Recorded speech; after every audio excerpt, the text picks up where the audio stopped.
South Carolina beats Auburn 30-22. We like South Carolina to win this game outright. I explained to you why. I saw it was a short number. It was 3.5 points. It dropped to like 2.5 by game time, but I didn't see any reason why Auburn should be favored. They haven't controlled a game all year. They are very fortunate to have come into this game. What were they, 2-1? They didn't control Kentucky, but they got turnovers, and there were some questionable calls in that game, but they won the game.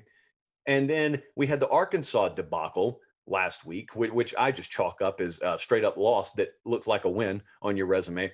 And then they come into this game and they had big problems again. There are big problems at Auburn, but we don't talk about the losers first. We talk about the winners first.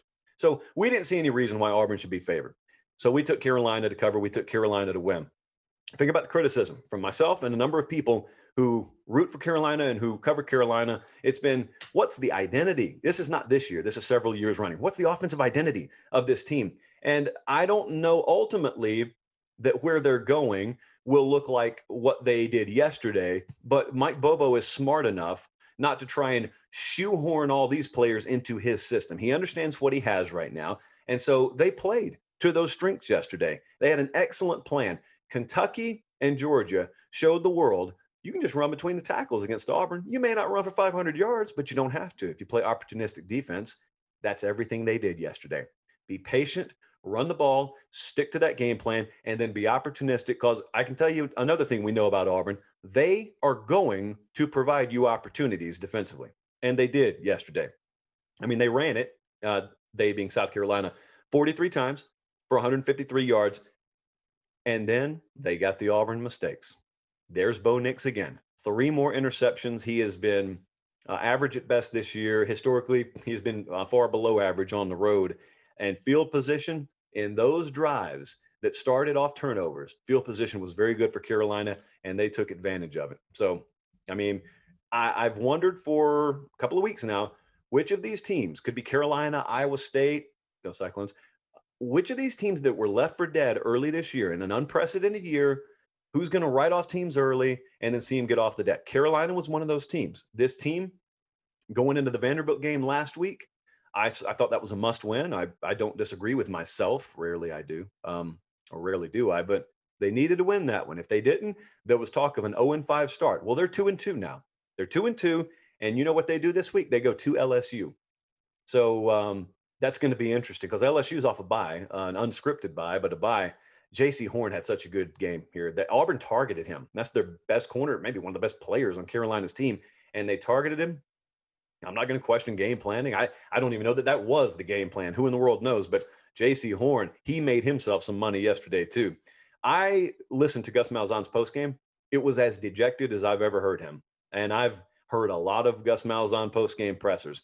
He knows they don't have a fastball. And if you're watching the Major League Baseball playoffs right now, everybody who's still alive has a fastball. They don't have one. What do? Do they play elite defense? No. Do they have an elite running game? They got a guy who's an emerging back in Tank Bigsby, but he's a true freshman.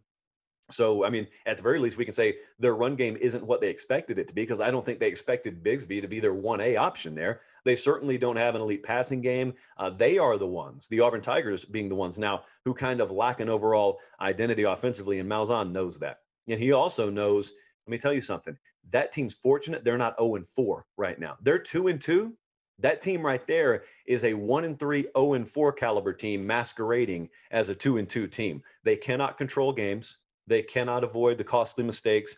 And Auburn had 3 trips in the red zone yesterday that resulted in, I think, 3 field goals. So not the best of days there. And they've got a lot of soul searching to do. Like I said, that's a 2-2 team, could be an 0-4 team. And afterwards, sure enough, there was Malzahn. If you've covered Auburn, if you've followed Auburn, I've covered them for a while, so I know this. Like clockwork, every time they lose a game, Gus Malzahn will step to the nearest microphone and he will say some version of this sentence. I promise you we're going to get better. I promise you we're going to improve from this. We're going to be better because of this. And he said it yesterday. We will improve. I promise you that was the exact quote. And many times he said that. I've wondered, how do you know? How can you promise that? Will you sign a piece of paper that says that? Of course not. It is coach speak.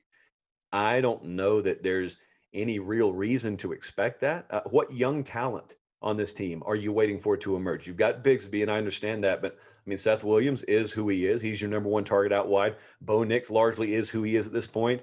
That offensive line ceiling is probably average at best. You lost your quarterback of your defense. And so I don't know. Auburn, the other thing to remember about them before we move on, they have not recruited at an elite level. They've recruited good, but they do not have this championship caliber roster or championship caliber depth to where they can go into a game against Carolina, for example, and bring their B minus effort and just rely on their roster, just rely on their helmet to win out. That's not Auburn. They got to execute, and they didn't yesterday, and Carolina did. So, congratulations to Will Muschamp.